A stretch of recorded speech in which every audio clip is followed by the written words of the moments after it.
Halo, selamat malam saudara. Anda kembali menyaksikan program Kompas Malam bersama saya, Rahmat Ibrahim. Selain 3 informasi tadi, kami juga masih memiliki informasi menarik lainnya untuk Anda di malam hari ini. Langsung saja kita simak informasi pertama di Kompas Malam, saudara. Polisi menetapkan Direktur Lokataru Foundation Del Pedro Marhaen sebagai tersangka kasus dugaan penghasutan tindakan anarkistis dalam unjuk rasa beberapa hari lalu. Del Pedro dijadikan tersangka atas tuduhan provokasi untuk melakukan tindakan anarkistis yang melibatkan pelajar. Polisi menyebut upaya penghasutan terjadi sejak 25 Agustus di sekitar gedung DPR, Jalan Gelora, Tanah Abang, dan sejumlah wilayah Jakarta lainnya.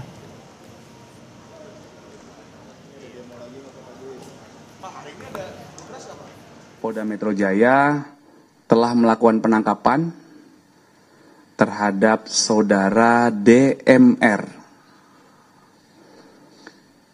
atas dugaan melakukan ajakan hasutan yang provokatif untuk melakukan aksi anarkis dengan melibatkan pelajar termasuk anak. Ya, jadi anak ini usianya sebelum 18 tahun. Inilah rekaman CCTV detik-detik penangkapan Del Pedro yang diposting di akun X. Del Pedro ditangkap di kantornya pada Senin malam sekitar pukul 22.45 waktu Indonesia Barat. Menurut Lokataru, Del Pedro ditangkap tanpa dasar hukum yang jelas. Lokataru mengecam tindakan polisi membungkam suara koalisi masyarakat sipil yang mengawasi kinerja pemerintah. Kami menilai ini terlalu jahat untuk menuduh kami sebagai dalang penghasutan segala macam. Ini bentuk kalau teman-teman Gen Z bilangnya playing victim. Seharusnya institusi yang kita lagi berdiri di sini, dia mengintrospeksi diri sendiri gitu ke dalam. Bahkan sejak dia melindas seseorang, merenggut nyawa sampai 7-8 orang hingga hari ini, mungkin nanti bisa dikonfirmasi ulang. Seharusnya dia melakukan introspeksi ke dalam, bukan menunjuk-telunjuknya ke orang-orang atau bahkan organisasi yang sejak awal kita melakukan peran-peran pengawasan publik, melakukan pendidikan demokrasi. Komisi Nasional Hak Asasi Manusia Komnas HAM menyesalkan penangkapan polisi terhadap Direktur Eksekutif Lokataru Foundation Del Pedro Marhaen. Pihaknya meminta polisi profesional dalam menyikapi unjuk rasa agar tak mudah melakukan penangkapan dan mendorong adanya restoratif justice untuk membebaskan Del Pedro. Kami menghimbau aparat kepolisian ini untuk lebih profesional dalam melakukan kerja-kerja, terutama menyikapi aksi-aksi hari ini untuk tidak mudah melakukan penangkapan, penahanan secara sewenang-wenang, termasuk kepada Direktur Lokataru. Karena kami khawatir bahwa kebebasan berpendapat, berekspresi yang dijamin di dalam konstitusi dan undang-undang hak asasi manusia, ini kemudian dalam implementasinya, dalam pelaksanaannya berbenturan dengan regulasi yang lain, terutama Undang-Undang ITE yang selama ini selalu menjadi tantangan kita dalam mendorong pemenuhan hak fundamental untuk menyampaikan pendapat dan ekspresi. Sehingga terkait dengan kasus Lokataru tentu Komnas HAM sangat menyesalkan dan mendorong agar kepolisian menggunakan pendekatan restoratif justice gitu ya, untuk membebaskan gitu ya. Informasi lebih lengkap terkait penangkapan Direktur Lokataru Foundation Del Pedro Marhaen kita tanyakan pada jurnalis Kompas TV ada Jihan Jufri dan Yogi Syahrevi dari Mapolda Metro Jaya. Selamat malam Jihan, jadi bagaimana proses hukum terhadap Del Pedro yang saat ini tengah berjalan?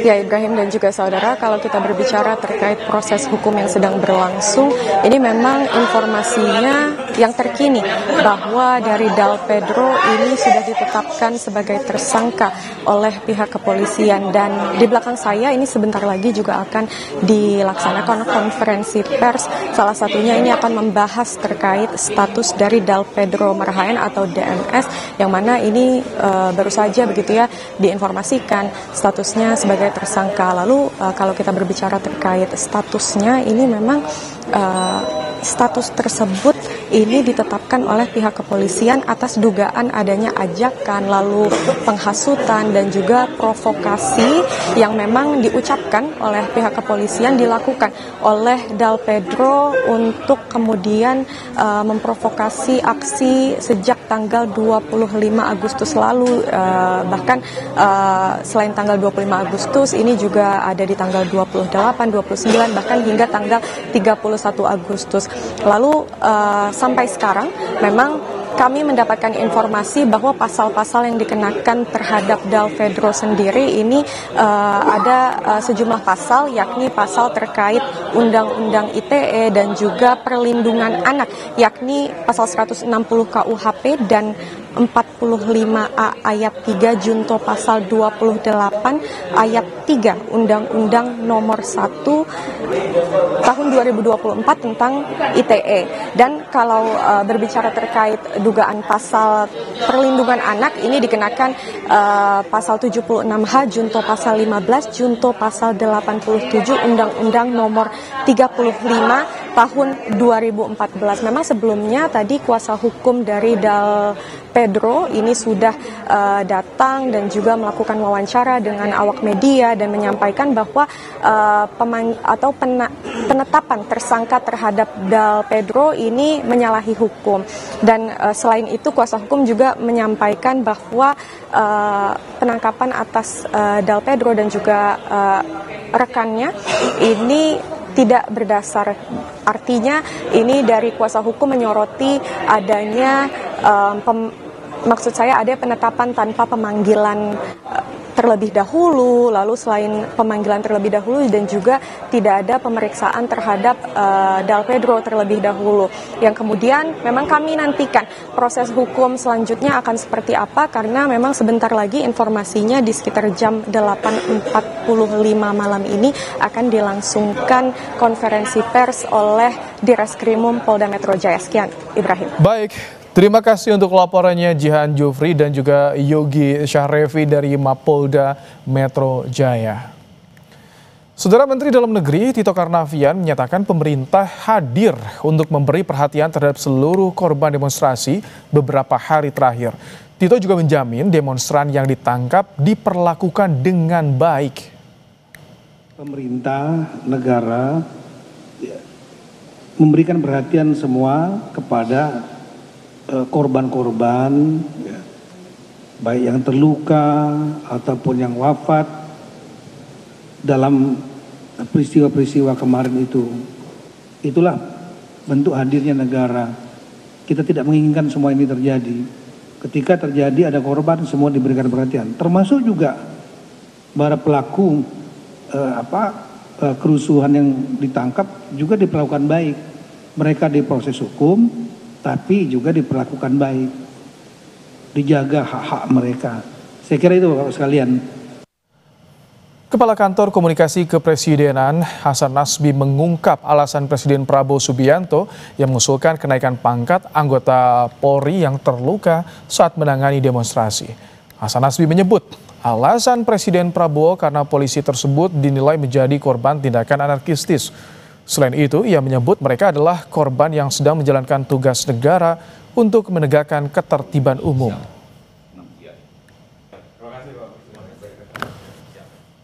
Tentang urgensi Presiden berikan penghargaan kepada polisi yang menjadi korban dan hari ini sedang dirawat di Rumah Sakit Polri. Teman-teman perlu dijelaskan bahwa Presiden sudah berulang kali mengatakan pemerintah negara sama sekali tidak punya masalah, sama sekali tidak keberatan ketika masyarakat menyampaikan aspirasi. Polisi yang menjadi korban kemarin itu adalah polisi yang menjadi korban tindakan anarki yang dilakukan oleh para pelaku anarki, pelaku perusuh yang tidak menyampaikan aspirasi apa-apa. Ya, mereka adalah korban-korban yang sedang menjalankan tugas negara untuk menegakkan ketertiban umum. Di Propam Mabes Polri melakukan gelar perkara kasus kematian driver ojek online Afan Kurniawan. Komnas HAM dan Kompolnas menyebut ada indikasi tindak pidana dalam kasus ini. Hasil gelar perkara menyimpulkan adanya dugaan tindak pidana dan pelanggaran etik dalam kasus meninggalnya Afan Kurniawan. Komisioner Kompolnas bilang atas pelanggaran tersebut 7 oknum Brimob terancam diberhentikan dan diproses pidana.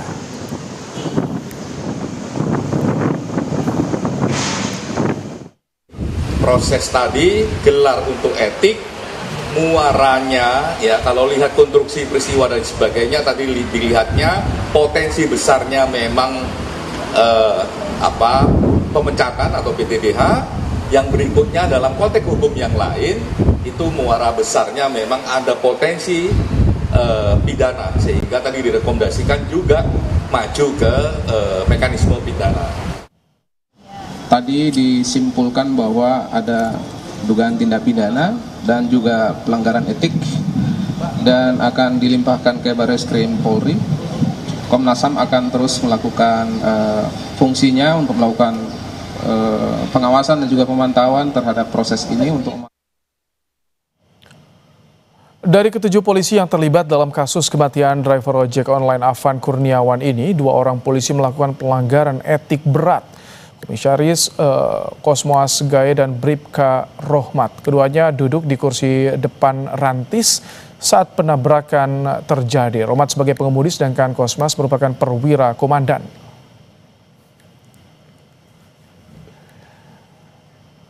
Sementara 5 anggota lain yang duduk di kursi belakang melakukan pelanggaran etik sedang. Kelimanya adalah Brigadir 1 Danang, Brigadir 2 Mardin, Baraka Kepala Jana Edi, Baraka Kepala Yohanes David, dan Ajun Inspektur 2 M. Rohyani. Pelanggaran etik sedang bisa dituntut demosi atau mutasi.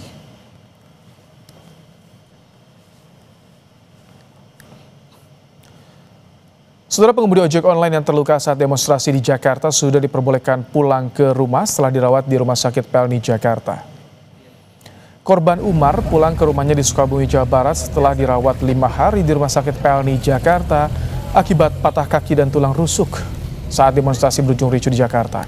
Umar kini belum bisa mencari nafkah lagi. Ia harus berobat jalan ke rumah sakit di Jakarta. Saat kejadian, Umar baru menurunkan penumpang lalu mampir ke musola dan melihat pengunjuk rasa berlarian. Tiba-tiba ia dipukul hingga pingsan. Nah, dia ngikut ke situ, bukan ngikut mau demo, tapi dia ngikut mau nonton sama ibu-ibu. Di situ kan banyak ibu-ibu. Nah, setelah itu kata Brimob itu, awas lu jangan dituduhin, bubar. Nah, atas itu tiba-tiba dari belakang Umar itu ditangkap, lalu dipukuli sama 6 orang. Udah dipukuli sama 6 orang, dia kan lari ke jalur busway. Nah, udah itu dikejar sama aparat, udah dikejar, dipukuli lagi. Setelah itu Umar itu diseret, kan posisi di situ udah pingsan, udah nggak sadarkan diri. Usai rentetan aksi unjuk rasa, situasi dinyatakan kondusif. Lalu bagaimana langkah pemerintah memulihkan ekonomi yang sempat lesu? Ulasannya hadir usai jeda.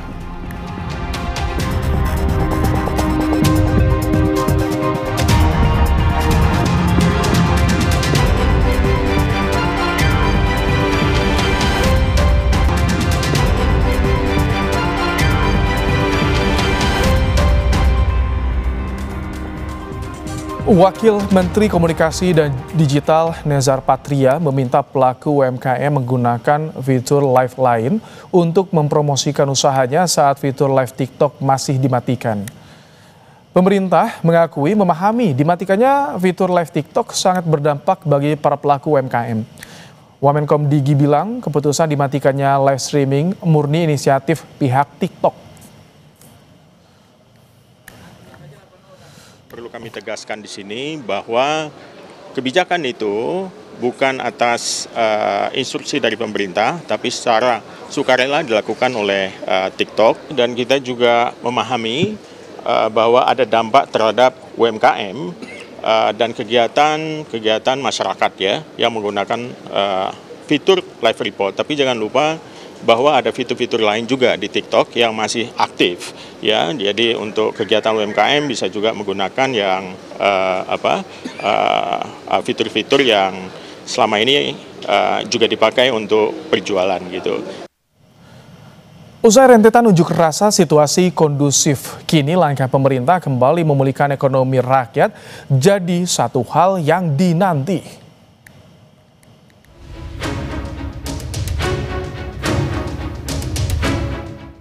Suara-suara kritis masih terdengar, menuntut pemerintah dan para wakil rakyat peka, mendengar dan paham persoalan rakyat. Pemerintah memang bersuara memastikan negara hadir untuk rakyat, tapi urusan perut rakyat harus jauh dilihat lebih dalam. Tunjangan jumbo anggota DPR hanya salah satu pemantik saat amarah rakyat memuncak. Tunjangan jumbo anggota Dewan sangat kontras dengan tekanan ekonomi yang dirasakan masyarakat saat ini. Jangankan punya rumah layak, sebagian warga bahkan kesulitan untuk mencukupi kebutuhan sehari-hari. Kalau kebersihnya paling yang antara 100 sampai 150 lah bersihnya itu ya. Lalu sebenarnya realistis nggak sih Mas dengan pendapatan seperti itu bisa mendapatkan rumah misalnya di Jakarta? Jauh dari harapan. Kalau dengan pendapatan segitu sangat jauh. Kita nggak bisa dipastikan Pak. Kadang lagi ramai, ya begitu Pak. Kadang bisa mencapai 40 dan kalau untuk mencapai 100 agak sulit Pak. Itu per hari tuh. Iya, ya kita ya terlalu miris ya kalau bagi kita ya. Karena untuk dia aja sebegitu kita yang nyari tiap hari aja tuh sulit, untuk mencapai 100.000 aja sulit. Rakyat masih dihadapkan dengan kebutuhan pokok.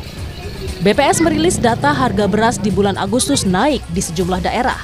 Bahkan rata-rata harga di atas harga eceran tertinggi yang sudah ditetapkan.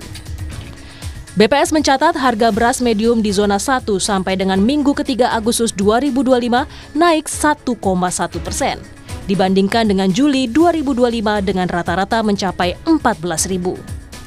Harga ini berada di atas harga eceran tertinggi HET sebesar Rp13.500. Di tengah mahalnya harga bahan pokok salah satunya beras, kekhawatiran muncul dari golongan kelas menengah dan bawah.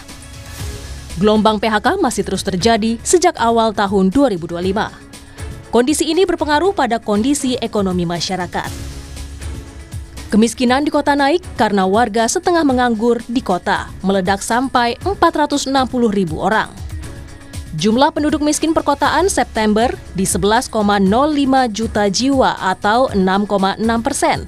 Jadi 11,27 juta jiwa alias 6,7% bulan Maret seperti yang dirilis BPS.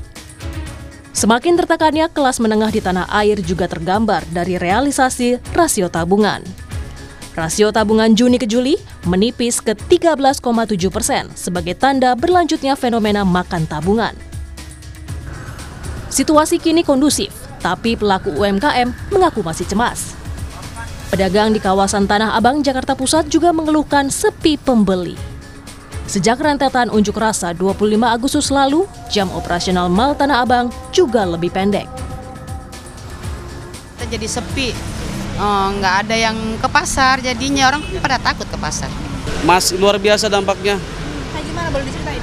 Boleh, ceritain begini, jadi kan semuanya bukan kita aja, khususnya semua pasar Tanah Abang ini, ya luar biasa dampaknya.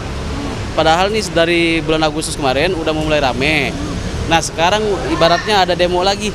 Jadi sepi lagi, anjlok lagi. Ini dari pengunjung berkurang. Oh gitu. Iya. Pendapatan juga berkurang? Berkurang semuanya, dari daerah gak ada yang masuk, berkurang. Orang tadi takut ke Tanah Abang. Ekonomi harus tetap bergeliat, keamanan harus terjamin. Menteri Koordinator Bidang Ekonomi Airlangga Hartarto menegaskan, pemerintah menjamin roda ekonomi tetap berjalan. Pemerintah juga mengimbau pengusaha tetap optimistis. Dan mengimbau para pengusaha untuk tetap tenang dan optimis.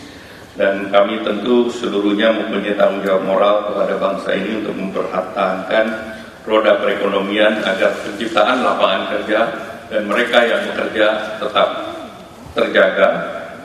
dan lapangan kerja dan kesejahteraan masyarakat tentunya itu menjadi perhatian utama dari pemerintah. Center for Strategic and International Studies (CSIS) menilai gejolak sosial lewat unjuk rasa sebagai akumulasi krisis kepercayaan publik terhadap pemerintah menjaga fiskal negara. Akar masalahnya adalah adanya krisis kepercayaan kepada pemerintah akibat runtuhnya legitimasi fiskal. Rakyat diminta membayar pajak, membayar iuran, dan menerima efisiensi yang dilakukan oleh pemerintah, tapi sementara di sisi lain pemerintah tampak boros, menambah jumlah kementerian dan lembaga, membiarkan rangkap jabatan di BUMN, serta menaikkan gaji dan tunjangan pejabat. Dan perlu langkah nyata pemerintah untuk memulihkan ekonomi rakyat usai unjuk rasa pekan lalu. Daya beli masyarakat dan penyediaan lapangan kerja sangat dinanti agar kesejahteraan bisa kembali dirasakan rakyat. Tim Liputan, Kompas TV.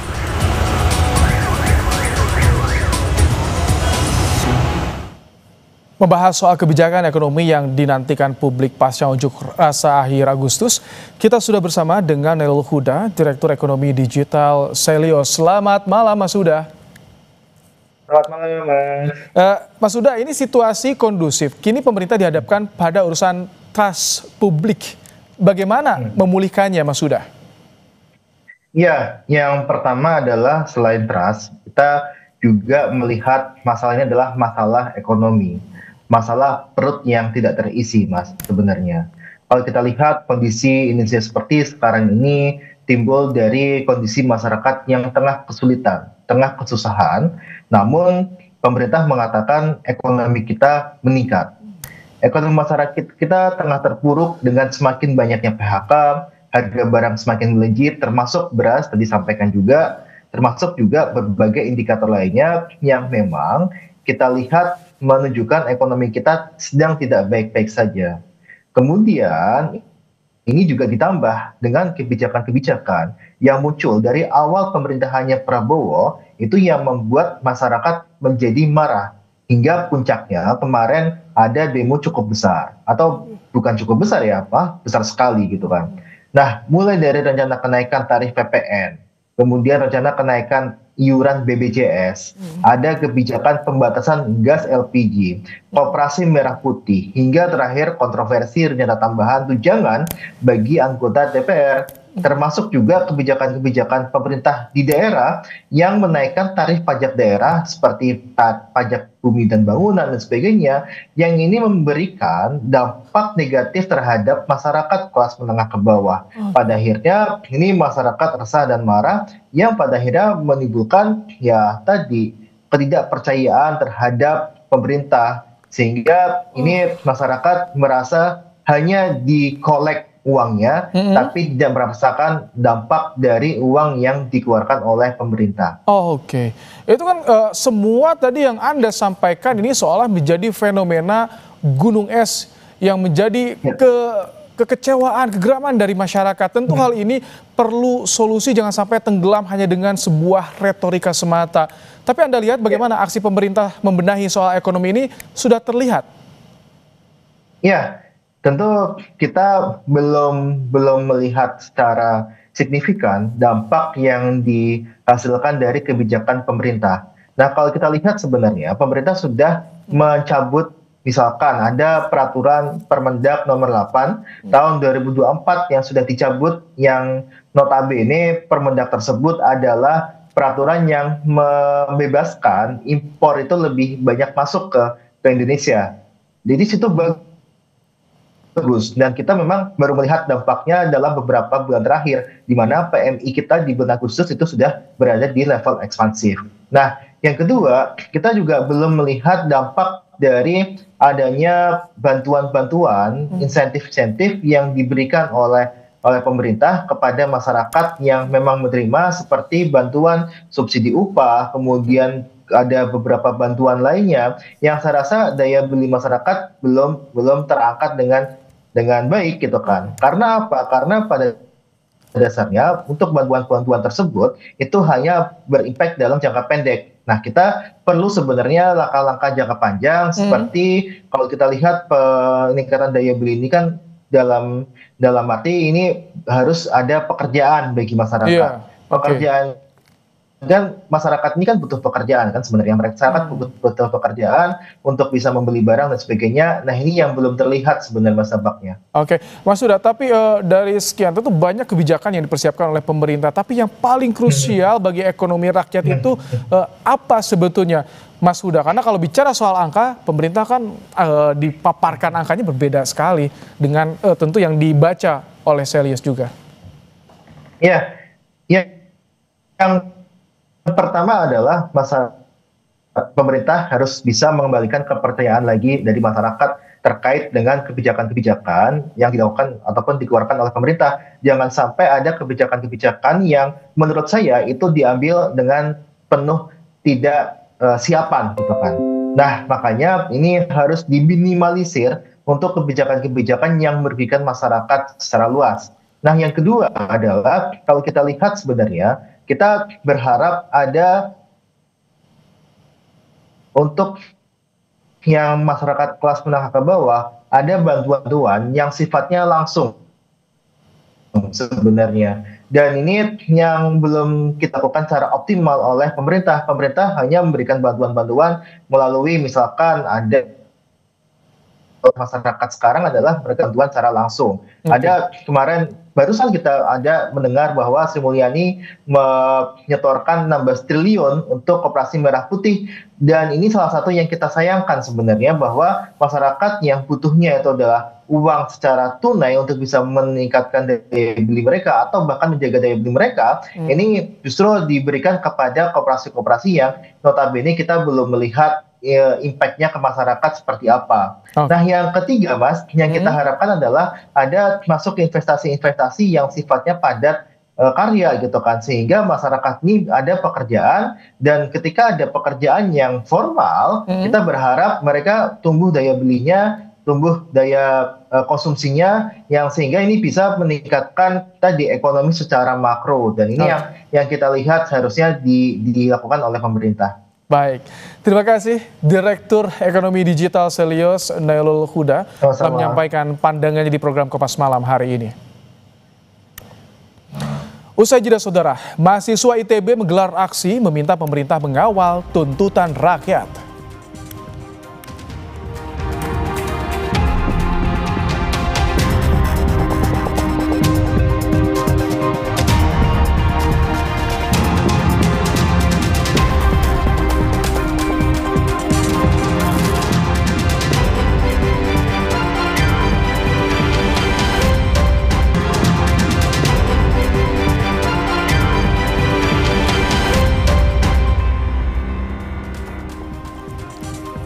Saudara, Aliansi BEM UI menyampaikan pernyataan sikap terkait rentetan unjuk rasa yang terjadi.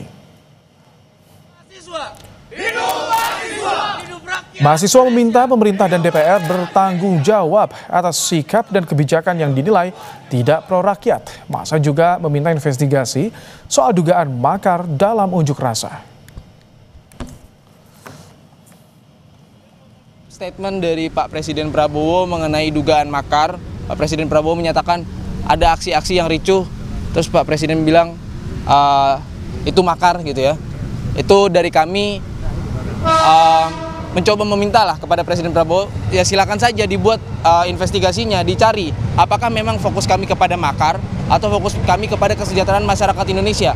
Jika memang ada, silakan diinvestigasi saja, dicari, dibuat proses yang transparan, akuntabel, dan terjamin bahwa ini memang ada proses makar. Tapi menurut kami dari mahasiswa, kami sama sekali tidak menginginkan itu, dan kami ingin perubahan pada kebijakan kesejahteraan masyarakat Indonesia secara. Mahasiswa Institut Teknologi Bandung menggelar aksi simbolik menyikapi keprihatinan terhadap kondisi Indonesia. Mereka juga menyoroti tindakan represif aparat terhadap demonstran. Selain orasi, doa bersama juga dilakukan Sivitas Akademika ITB agar Indonesia kembali pulih. Masa juga menyayangkan tindakan represif aparat yang dinilai berani menyerang kampus menggunakan gas air mata. Merupakan aksi simbolik menyikapi keprihatinan kami sebagai satu keluarga mahasiswa terhadap kondisi dan situasi yang ada di bangsa ini, di mana sekarang kondisi demonstrasi, kondisi tuntutan-tuntutan yang ada itu harus sesegera mungkin dicapai agar pada akhirnya bisa memulihkan kondisi Indonesia ini untuk mencapai stabilitasnya seperti sedia kala. Terakhir di malam hari tadi gitu ya, di Bandung itu kondisinya cukup memprihatinkan, cukup mencekam karena aparat ini sudah mulai berani untuk menyerang kampus begitu dengan beberapa gas air mata yang ditembakkan kepada pos-pos medik yang ada di dalam kampus yang seharusnya itu merupakan safe zone. Mahasiswa terus menyampaikan aspirasi terkait keresahan mereka tentang kondisi Indonesia akhir-akhir ini. Untuk mengetahui informasi terkini di Bandung, kita sudah bersama dengan jurnalis Kompas TV ada Reza Pratama dan Andre Iskandar. Selamat malam Reza, jadi apa saja yang jadi tuntutan mahasiswa ITB dalam aksinya? Baik Ibrahim dan juga saudara, tadi disampaikan oleh keluarga mahasiswa ITB, begitu yang disampaikan langsung oleh Ketua Kabinet Keluarga Mahasiswa ITB dalam aksi simboliknya tadi sore. Ada beberapa tuntutan begitu yang disampaikan oleh mahasiswa ITB. Beberapa poin diantaranya ini adalah menuntut Dewan Perwakilan Rakyat untuk mengevaluasi semua kebijakan ataupun kebijakan mengenai kenaikan tunjangan-tunjangan yang tidak sesuai dengan kinerja pemerintah. Kemudian mahasiswa juga ini menuntut agar undang-undang perampasan aset ini segera disahkan begitu untuk memberikan efek jerah bagi para koruptor. Dan mahasiswa ITB juga tadi mengutuk keras begitu tindakan-tindakan represif dari aparat begitu, terkhusus tindakan-tindakan yang memakan korban pada saat demonstrasi. Itulah beberapa poin begitu tuntutan disampaikan oleh keluarga mahasiswa ITB yang dilakukan pada sore tadi, karena aksi yang dilakukan oleh mahasiswa ITB tadi dimulai pada pukul 4 sore dan berakhir pada pukul 6 sore ini tadi diawali dengan orasi-orasi begitu yang disampaikan oleh sejumlah mahasiswa. Dan juga keresahan-keresahan tadi orasi yang disampaikan oleh guru besar dan juga dosen ITB itu turut serta memberikan orasinya. Dan tadi ketika akan berakhir begitu ya aksi atau aspirasi yang akan berakhir, para seluruh keluarga mahasiswa ITB ini juga melakukan doa bersama ini untuk Indonesia agar kembali normal ataupun pulih kembali, dan juga mendoakan pemerintah ini bisa bekerja dengan baik, terutama wakil rakyat begitu, untuk bisa mesejahterakan rakyat sehingga aspirasi atau tuntutan-tuntutan rakyat ini bisa diupayakan untuk direalisasikan. Sementara itu, Baim. Reza, lalu bagaimana dengan kondisi kota Bandung pasca adanya dugaan penembakan gas air mata ke area kampus Unpas dan juga Unisba? Jika ditanya kondisi kota Bandung atau situasi saat ini memang terpantau kondusif begitu Ibrahim dan juga saudara. Memang hari ini tidak terpantau adanya aksi demonstrasi di depan gedung DPRD Provinsi Jawa Barat begitu, karena jika berbicara terkait insiden dugaan penembakan gas air mata begitu ya di lingkungan kampus, ini ada beberapa versi Ibrahim dan juga saudara. Kalau dari Rektor Unisba Haris Numan ini mengatakan memang ada penembakan yang dilakukan oleh aparat kepolisian, penembakan gas air mata, namun itu dilakukan di luar kampus begitu. Tadi juga kami berbincang begitu, sempat mewawancarai salah satu mahasiswa Unpas begitu yang membetulkan bahwa adanya penembakan gas air mata ke dalam lingkungan kampus begitu ya, sehingga pada saat penembakan tersebut ada sejumlah fasilitas kampus seperti kaca masjid kampus Unpas ini mengalami kerusakan. Kemudian ada beberapa mahasiswa yang sesak nafas begitu pada saat kejadian. Kemudian dari Kabid Humas Polda Jawa Barat sendiri menyampaikan bahwa pada saat itu unjuk rasa sudah selesai begitu di depan gedung DPRD Provinsi Jawa Barat. Namun pada saat patroli begitu petugas gabungan ini menemukan adanya kelompok-kelompok tertentu yang menutup jalan Taman Radio hingga ke Taman Sari Bawah. Ketika saat itu polisi untuk membuka jalan dan menyisir ke sekitar jalan raya di Jalan Taman Sari, tepatnya di depan kampus, ini ada kelompok massa begitu yang melemparkan bom molotov ke arah petugas, sehingga itu yang menjadi pemantik dari pihak kepolisian untuk menembakkan gas air mata begitu. Nah, itulah beberapa versi mungkin, tapi dari video yang beredar di media sosial ini terlihat memang ada penembakan gas air mata yang dilakukan oleh aparat dari luar kampus yang diarahkan begitu ke dalam kampus. Ibrahim. Reza, lalu bagaimana imbauan dari pemerintah kepada masa aksi atau mahasiswa terkait dengan menyampaikan aspirasi? Untuk imbauan yang disampaikan oleh pemerintah Provinsi Jawa Barat tadi disampaikan oleh Gubernur Jawa Barat Deddy Mulyadi yang sempat mendatangi pihak kampus Unisba gitu, bertemu dengan sejumlah mahasiswa dan juga rektor Unisba. Imbauannya adalah kepada para pengunjuk rasa jika ingin melakukan unjuk rasa ini sebaiknya dilakukan pada siang hari begitu ya, sehingga selesainya ini tidak terlalu malam karena jika selesai terlalu malam begitu atau lebih dari pukul 6 sore ini bisa dimanfaatkan begitu oleh kelompok-kelompok tertentu untuk menyusup sehingga hal-hal yang tidak diinginkan ini terjadi. Nah, jika memang mahasiswa juga ingin berunjuk rasa, gunakanlah atribut mahasiswanya begitu seperti jaket alma mater atau jas alma mater sehingga identitas mahasiswa ini terlihat begitu. Dan tadi unjuk rasa sebaiknya dilakukan pada siang hari dan selesai tidak terlalu malam. Ibrahim. Terima kasih Reza Prataman dan juga Andre Iskandar untuk laporannya langsung dari Bandung, Jawa Barat. Setelah demonstrasi yang terjadi di sejumlah kota di Indonesia sejak Kamis 28 Agustus menelan korban jiwa. Hingga Selasa 2 September tercatat 10 korban jiwa mulai dari sipil, ASN, hingga mahasiswa dan pelajar meninggal dunia.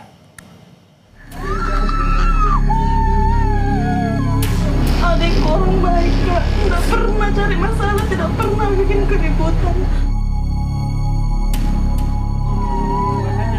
Orang tua mana yang tak bersedih tatkala anak yang dibesarkan sepenuh hati yang tengah menyongsong cita-cita harus pergi selama-lamanya usai ikut unjuk rasa di Mapolda DIY pada 31 Agustus.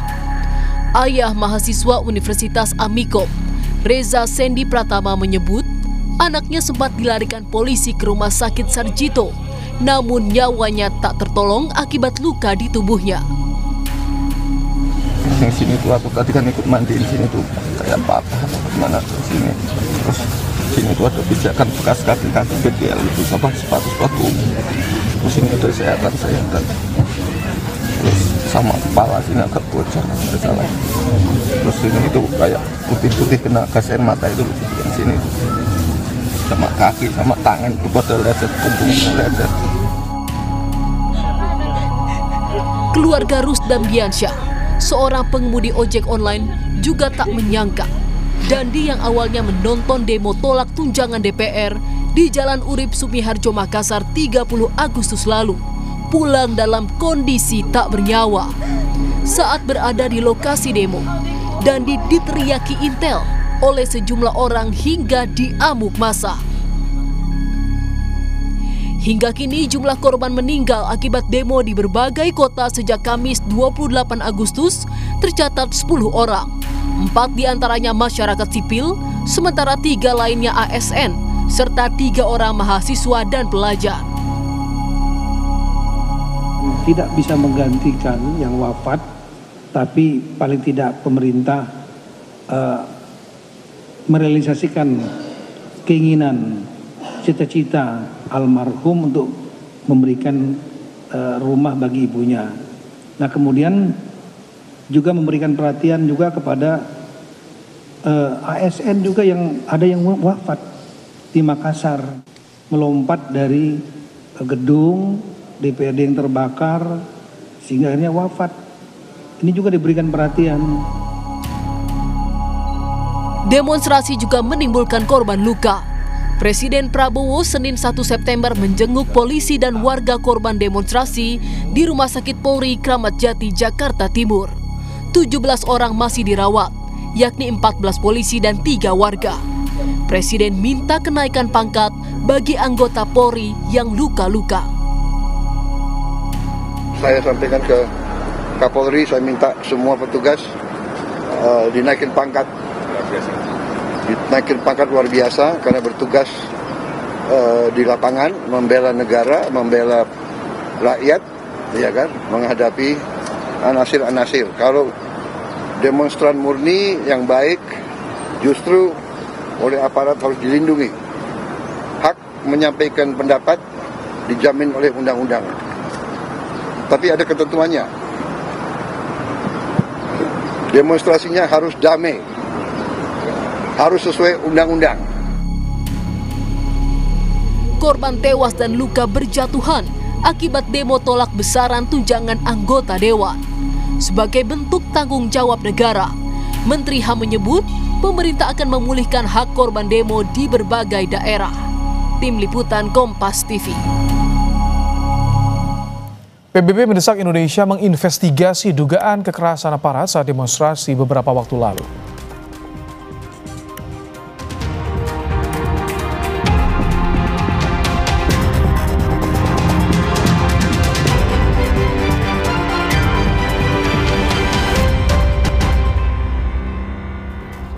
Unjuk rasa yang berbuntut kericuhan dan menelan korban jiwa beberapa waktu lalu mendapat sorotan dari banyak pihak. Salah satunya Perserikatan Bangsa-Bangsa. PBB mendesak Indonesia menginvestigasi dugaan kekerasan yang dilakukan aparat keamanan saat demonstrasi beberapa waktu lalu. Demonstrasi yang pecah dipicu kemarahan rakyat atas sejumlah kebijakan, salah satunya besaran tunjangan yang dinilai fantastis untuk wakil rakyat di DPR di tengah efisiensi menelan korban jiwa. Perserikatan Bangsa-Bangsa PBB turut menyoroti demo di Indonesia, termasuk insiden pengemudi ojol yang ditabrak kendaraan taktis Brimob hingga meninggal dunia. PBB mendesak pentingnya dialog di Indonesia usai unjuk rasa dan kemarahan publik terhadap anggota parlemen. PBB juga menyerukan investigasi yang cepat, menyeluruh dan transparan terhadap semua dugaan pelanggaran hukum dan hak asasi manusia. The authorities must uphold the rights to peaceful assembly and freedom of expression while maintaining order in line with international norms and standards in relation to the policing of public assemblies. All security forces, including the military when deployed in a law enforcement capacity, must comply with the basic principles on the use of force and firearms. We call for prompt, thorough, and transparent investigations into all alleged violations of international human rights law. Senada dengan desakan PBB agar Indonesia menindak dan transparan atas perlakuan yang dinilai melanggar HAM, Presiden Prabowo Subianto menegaskan kasus ditabraknya Afan dengan rantis Brimob tengah diusut. Prabowo juga menjanjikan pengusutan kasus dilakukan secara transparan. Yang kemarin melakukan kesalahan ataupun pelanggaran, saat ini kepolisian negara Republik Indonesia telah melakukan proses pemeriksaan. Ini telah saya minta dilakukan dengan cepat, dengan transparan, dan dapat diikuti secara terbuka oleh publik. PBB juga menekankan pentingnya media untuk diizinkan melaporkan peristiwa secara bebas dan independen selama proses demokrasi. Tim Liputan, Kompas TV. KPK sita sejumlah uang, mobil, dan bangunan terkait dugaan korupsi kuota haji 2024.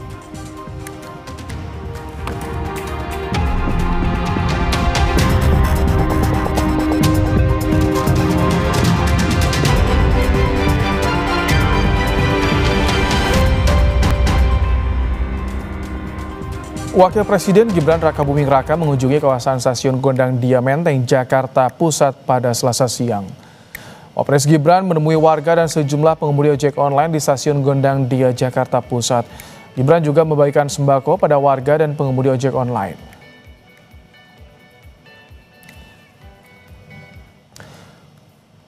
Komisi Pemberantasan Korupsi menyita sejumlah uang, mobil, dan bangunan terkait kasus dugaan korupsi kuota haji 2024.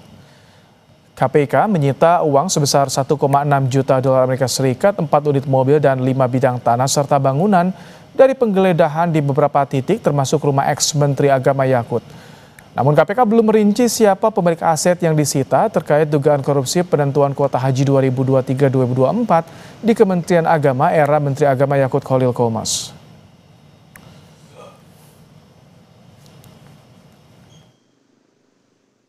Penyidik telah melakukan penyitaan diantaranya sejumlah uang dengan total 1,6 juta US dollar ya, atau sekitar 26 miliar. Selain itu penyidik juga telah melakukan penyitaan terhadap kendaraan roda 4, ada sekitar 4 unit, dan kemudian penyidik juga telah melakukan penyitaan aset berupa tanah dan bangunan, ada 5 bidang gitu. Jadi penyidik masih akan terus menelusuri terkait dengan aset-aset yang diduga terkait ataupun merupakan hasil dari tindak pidana korupsi ini. Saudara, informasi tadi jadi penutup Kompas Malam hari ini. Jangan lupa cukupi kebutuhan air mineral Anda setiap hari dan rasakan kesejukannya. Saya Rahmat Ibrahim, terima kasih, sampai jumpa.